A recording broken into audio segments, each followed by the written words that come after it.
तो पिछले पार्ट में हमने देखा कि कैसे डॉक्टर जांग हमारे बूफेंग से इम्प्रेस होने के बाद उसे ट्रेनीज का इंटरव्यू लेने के लिए इनवाइट करते हैं। पहले तो बूफेंग का मन नहीं था, लेकिन लिस्ट में लिनलिन का नाम देखने के बाद वो रेडी हो जाता है। हमारे बूफेंग को जज की सीट पर देखकर तो लिनलिन के चेहरे का रंग ही उड़ गया था और उस पर तो वो इंटरव्यू ऐसा देती है जिसे देखकर सभी डॉक्टर्स कंफ्यूज थे। पर तभी अचानक से वहाँ मौजूद एक स्टूडेंट की हालत खराब हो जाती है, जिसे ठीक करने की बजाय वो लड़की अपने इंटरव्यू का ख्याल करके उस लड़के को बाहर जाने को कह रही थी। ये सुनने के बाद तो बूफेंग को इतना ज्यादा गुस्सा आता है कि वो उसे डिस्क्वालिफाइड कर देता है। बूफेंग के इस जजमेंट से मिस्टर मा, लिनलिन और उनके सपोर्टिव डॉक्टर काफी ज्यादा नाराज थे। इस एपिसोड की स्टार्टिंग में दिखाया जाता है कि मिस्टर मा बूफेंग से काफी ज्यादा गुस्से में कहते हैं कि आखिर तुम्हें किसने हक दिया इन ट्रेनीज को जज करने का? तुम एक कॉलेज स्टूडेंट होकर दूसरे कॉलेज स्टूडेंट को कैसे जज कर सकते हो? बूफेंग उसकी बातों का कोई जवाब नहीं देता और मिस्टर मा और ज्यादा भड़कते हुए कह रहा था कि तुम लोगों को इसकी एक्सप्लेनेशन देनी होगी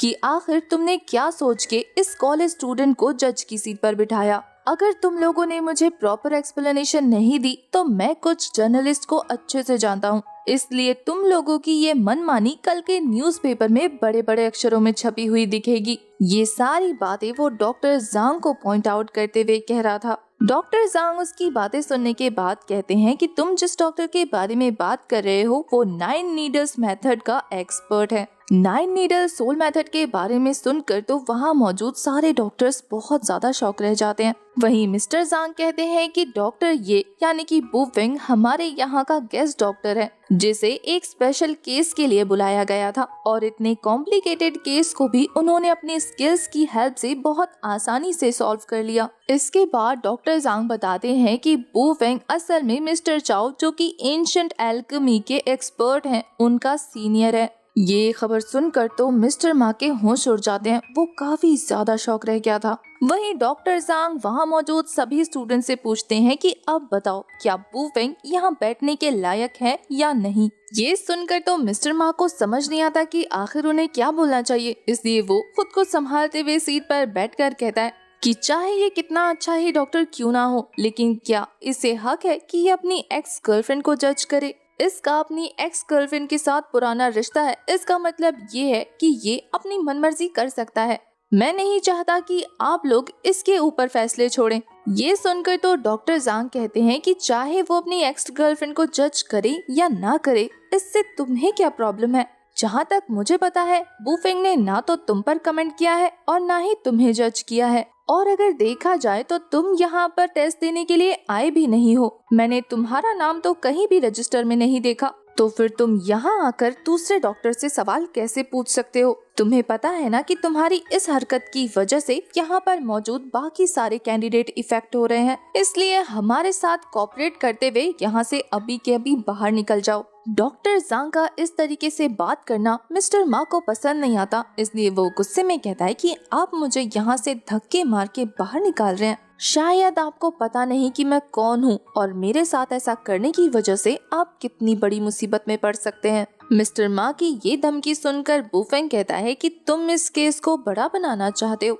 अगर तुम्हें इस मुद्दे को खींचना ही है तो क्यों ना तुम्हारी थोड़ी सी हेल्प कर दूं, ये बताते हुए कि यहाँ पर लिए जाने वाले टेस्ट की वीडियोस बन रही हैं। अगर उसे पब्लिक कर दिया जाए तो तुम्हें लगता है कि कौन सबसे ज्यादा फेमस होगा? तुम्हारी लिनलिन। और अगर तुम चाहते हो कि उसे कहीं भी जॉब ना मिले तो ये वीडियो वायरल हो सकती है। बूफेंग की ये बात सच थी, जिसे सुनकर तो लिनलिन को मिर्ची लग जाती है। वो चिल्लाते हुए कहती है कि आखिर तुम्हारी हिम्मत कैसे हुई ऐसा सोचने की भी। वहीं अब तक डॉक्टर जांग उनकी हरकतों से परेशान आ चुके थे, इसलिए वो टेबल पे जोर से हाथ मारते हुए कह रहे थे कि लिनलिन तुम इस टेस्ट में फेल हो चुकी हो, इसलिए चुपचाप यहाँ से बाहर निकल जाओ। ये सुनने के बाद तो मिस्टर मा डॉक्टर जाओ की तरफ देख रहा था ताकि वो कुछ कर सके, पर वो इस मैटर में कुछ भी नहीं कर सकते थे, इसलिए गर्दन अपनी झुका लेते हैं। ये देखने के बाद तो वो गुस्से में पैर पटकते हुए वहाँ से चला जाता है। उसके जाने के बाद लिनलिन को भी कोई सपोर्ट नहीं मिलता तो वो भी वहाँ से निकल जाती है। उनके वहाँ से जाते ही सक्सेसफुली इन लोगों ने असेसमेंट को कंप्लीट कर लिया था।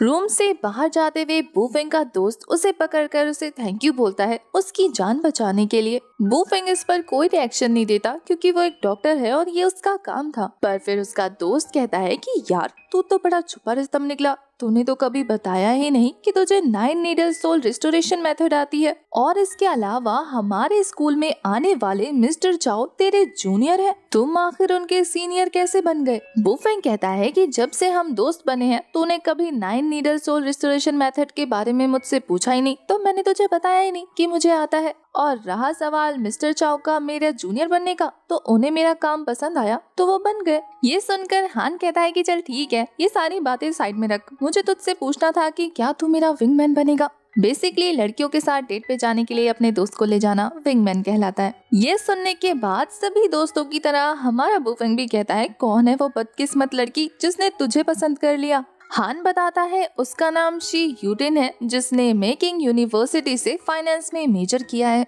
इसके अलावा आप कह सकते हैं कि वो लड़की ब्यूटी विद ब्रेन है, काफी ज्यादा इंटेलिजेंट, काफी ज्यादा स्मार्ट। बुफेंग तो कहता है कि हाँ समझ गया, तेरी वाली बहुत अच्छी है, अब बता कि तू मुझसे क्या चाहता है। हान तो शर्माते हुए कह रहा था कि 2 दिन में उसका बर्थडे है और मैं चाहता हूँ कि तू इसमें मेरी हेल्प करे, दोनों मिलके उसके साथ अच्छा सा बर्थडे सेलिब्रेट करते हैं। और इसके अलावा तुझसे काफी दिनों से बातचीत नहीं हुई है, चल तुझे ट्रीट देता हूँ, खाना खा के आते हैं। बुफेंग का जाने का मन था, लेकिन वो कुछ सोच के कहता है कि आज रात का मेरा एक प्लान है, तो मैं तेरे साथ नेक्स्ट टाइम कभी चलूंगा, फिलहाल तो तुम मुझे उसके बर्थडे के लिए कॉल कर दियो। ये सुनकर तो हान काफी ज्यादा खुश हो गया था, वो उसे बाय बोलकर वहाँ से निकल जाता है। इसके बाद नेक्स्ट सीन में हमें पैराडाइज कम्युनिटी का सीन दिखाया जाता है, जहाँ रात में बुफेंग शुआंग शुआंग के साथ इन्वेस्टिगेशन करने आया था। ज्यादा रात होने की वजह से हम शुआंग शुआंग को पहली बार डरते हुए देखते हैं। उसका रिएक्शन देखने के बाद बुफेंग लाइक अगर तुम्हें इतना ही डर लग रहा है तो फिर तुम घर पे क्यों नहीं रुकी, आराम करना चाहिए था ना, मेरे साथ आने की क्या जरूरत। वो तो काफी ज्यादा चिढ़कर चिल्लाते हुए कहती है कि किसने कहा कि मैं डर रही हूँ। तभी उसे अचानक से किसी के आसपास होने की आहट होती है और फिर वो डर के बुफेंग से चिपक जाती है। बुफेंग उसका ये रिएक्शन बड़े गौर से देख रहा था और वो पीछे हटते हुए कह रही थी कि तुम इतना पास क्यों आ रहे हो मेरे। बुफेंग का कहना था कि डरते हुए तुम मुझसे चिपक रही हो और उल्टा मुझे डांट रही हो कि मैं तुम्हारे पास क्यों आया। वो काफी ज्यादा सहमते हुए कह रही थी कि मैं जानती हूँ कि तुम्हें मुझ पे हंसी आ रही है, पर जब से मेरे ग्रैंडपा के साथ वो इंसिडेंट हुआ है तब से मैं इन चीजों को लेकर बहुत ज्यादा डरती हूँ, और अपने अंधेरे के डर के बावजूद भी मैं यहाँ पर तुम्हारी हेल्प करने आई हूँ, ताकि जो मेरे ग्रैंडपा के साथ हुआ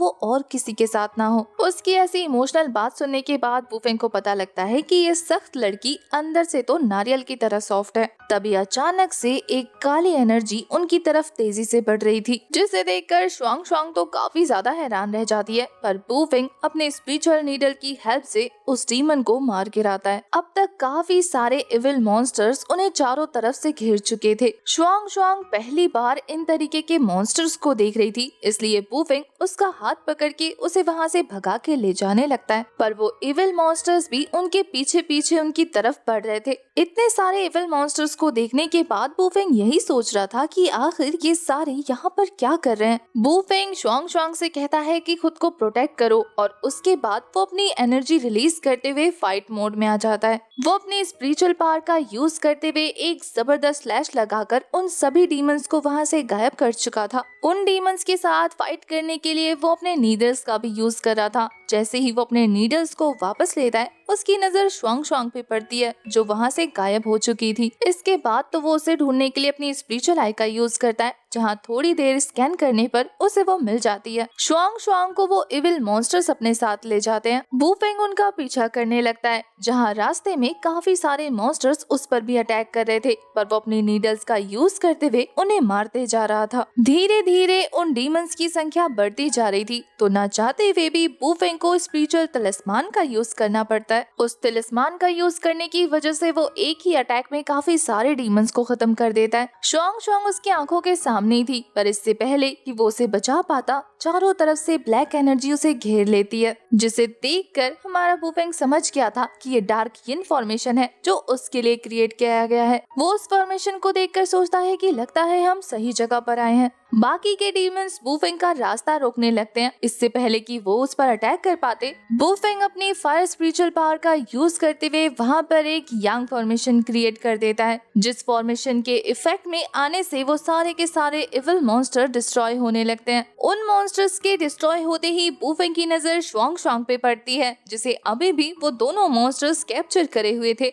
साथ ही वुफेंग के आगे बढ़ने से पहले ही दो और मॉन्स्टर्स आ जाते हैं उसका रास्ता रोकने के लिए। वुफेंग तेजी से आगे बढ़ते हुए अपने नीडल्स का यूज करके उन्हें डिस्ट्रॉय कर देता है और इसके बाद तो वो उन दोनों मॉन्स्टर्स को भी हरा देता है जिन्होंने शुआंग को पकड़ा था। उन इविल मॉन्स्टर्स के कांटेक्ट में आने की वजह से शुआंग की बॉडी में भी वो इविल एनर्जी, वो पॉइजन फैलने लगता है। उसकी हालत देखने के बाद पहले तो हमारा वुफेंग अपनी स्पिरिचुअल एनर्जी का यूज करके उसे होश में लाने की कोशिश कर रहा था और वुफेंग के इसी प्रोसेस के दौरान दूसरी तरफ हमें उन इविल मॉन्स्टर्स को दिखाया जाता है जो रीग्रो हो रहे थे और इस बार उनकी क्वांटिटी पहले वाले से भी ज्यादा थी। वो मॉन्स्टर्स धीरे धीरे उनकी तरफ बढ़ने लगते हैं। यहीं वुफेंग को पता लग जाता है कि अगर उसने एक्यूपंक्चर ट्रीटमेंट किया तो वो और ज्यादा लेट हो जाएगा, इसलिए उसे जल्द से जल्द शुआंग को ठीक करना होगा और अब उसके पास सिर्फ एक ही रास्ता है। वो उसे किस करते हुए उसकी बॉडी में अपनी यंग एनर्जी को ट्रांसफर करने लगा था। उस यंग एनर्जी की वजह से वो इविल ऑरा सप्रेस हो जाता है।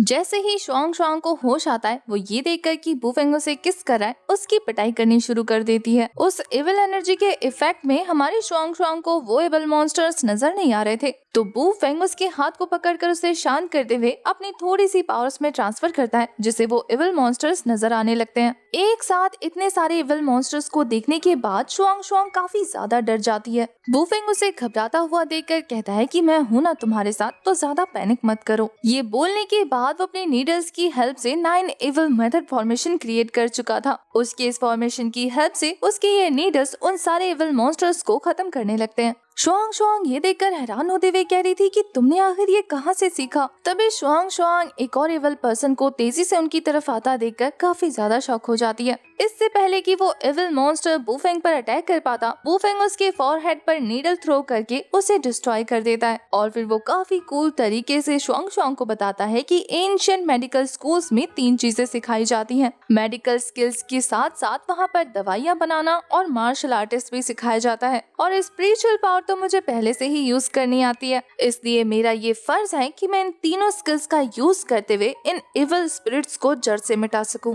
ये बोलकर वो दोबारा उन सभी मॉन्स्टर्स पर नीडल थ्रो कर देता है जिससे बाकी के मॉन्स्टर्स डर के भागने लगते हैं। ये देखने के बाद शुआंग काफी ज्यादा खुश होते हुए कह रही थी कि क्या ये लोग यहाँ से डर के चले गए, सब कुछ खत्म हो गया। पर वुफेंग कहता है कि नहीं, मुझे ऐसा नहीं लगता, मुझे लगता है कि कुछ काफी बड़ा होने वाला है। तभी कोई इविल मॉन्स्टर वहाँ पे एक इविल वेपन थ्रो कर चुका था जो देखने से ही काफी ज्यादा खतरनाक लग रहा था। फिर वहाँ पर एक और डोम ओपन होता है जिससे एक और इविल मॉन्स्टर बाहर आ गया था। इसकी आंखें रेड थी और ये पहले वालों से ज्यादा खतरनाक लग रहा था। इस डरावने मॉन्स्टर को देखने के बाद शुआंग चिल्लाकर कहती है कि वुफेंग देखो आखिर वो कौन है। वुफेंग उसे डरने से मना करने लगता है ये कहते हुए कि ये बस एक इल्यूजन है। इल्यूजन वर्ड सुनने के बाद वो काफी ज्यादा कंफ्यूज थी क्योंकि उसने अब तक ऐसी चीज आज से पहले कभी देखी ही नहीं। दूसरी तरफ वो मॉन्स्टर तेजी से वुफेंग की तरफ आगे बढ़ रहा था और वहीं शुआंग चिपक जाती है वुफेंग से, तो वो कहता है कि अपने एंशिएंट मेडिकल स्कूल की स्किल्स की हेल्प से वो इन सभी मॉन्स्टर्स को आराम से हरा सकता है। ये मॉन्स्टर्स और कुछ नहीं बल्कि लोगों की इविल एनर्जी है जो इकट्ठा होकर अब एक मॉन्स्टर्स के फॉर्म में आ गई है। वो शुआंग से कहता है कि अगर तुम मुझे छोड़ दोगी तो मैं इन्हें मार सकता हूँ। ये सुनकर तो वो उसे जाने दे दिया क्योंकि उसने उसे काफी कस के पकड़ा हुआ था। अब तक वो मॉन्स्टर उनके काफी ज्यादा करीब आ गया था जो अपने वेपन को थ्रो करते हुए उनके ऊपर काफी पावरफुल अटैक करता है, जिससे बचने के लिए वुफेंग शुआंग को खुद से दूर धकेल चुका था जिससे वो अटैक उनके बीच में आ गिरता है। पर वुफेंग की वजह से वो इस अटैक को डॉज कर चुके थे।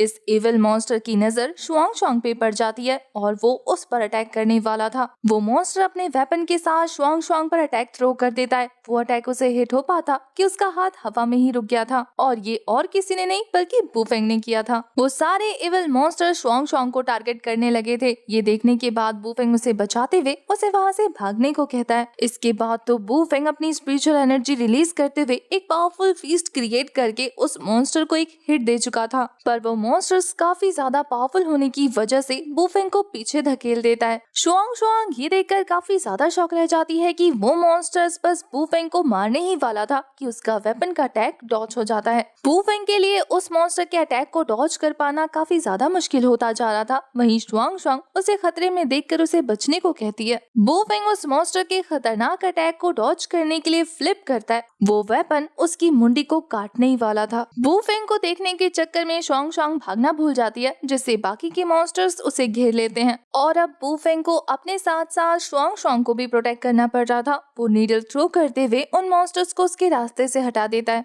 शुआंग शुआंग तो बच के निकल जाती है, लेकिन अब तक ये खतरनाक वाला मॉन्स्टर वुफेंग को घेर लेता है, जिसके अटैक से बचते हुए ही वुफेंग को काफी ज्यादा टाइम लग जाता है। इधर वुफेंग फंसा हुआ था, दूसरी तरफ शुआंग शुआंग को आगे बढ़ता देखकर बाकी के विल मॉन्स्टर्स उसे घेर लेते हैं। इससे पहले कि वो शुआंग शुआंग को हर्ट कर पाते, वुफेंग तेजी से हाई जंप लगाते हुए उसके पास पहुंचकर उसे बचा लेता है। और अब ये सारे के सारे इविल मॉन्स्टर्स चारों तरफ से उन्हें घेर चुके थे। वुफेंग के लिए अकेले उन्हें संभाल पाना बहुत ज्यादा मुश्किल हो गया था और ऊपर से ना तो ये मर रहे थे और ना ही कम हो रहे थे, बल्कि मरने के बाद तो दुगने होकर वापस आ रहे थे। अपने चारों तरफ इतने सारे मॉन्स्टर्स को देखने के बाद तो शुआंग शुआंग और भी ज्यादा परेशान हो जाती है। वहीं वुफेंग को भी समझ नहीं आ रहा था कि आखिर उसे क्या करना चाहिए। वहीं अब तक ये इविल मॉन्स्टर धीरे धीरे उनके काफी ज्यादा पास आ जाते हैं और इसी के साथ हमारा ये वाला एपिसोड हो जाता है खत्म।